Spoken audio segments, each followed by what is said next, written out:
ছোট মাছ নাকি অনেকেই খেতে পছন্দ করে না, কিন্তু কেন জানি আমার সব মাছের মধ্যে এই ছোট ছোট মাছগুলো খেতেই বেশি ভালো লাগে। হ্যালো সবাইকে, কেমন আছেন সবাই?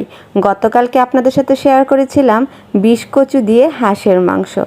আজকে শেয়ার করব ছোট মাছ আমি কিভাবে রান্না করি।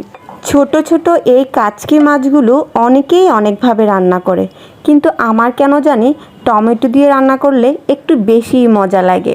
এখানে আমি কাচকি মাছগুলো কেটে নিয়ে ভালো করে ধুয়ে নিচ্ছি। ছোট মাছ ধুতে কিন্তু একটু প্যারাই লাগে, তো যাই হোক, তারপরও পছন্দের মাছ খেতে তো হবেই।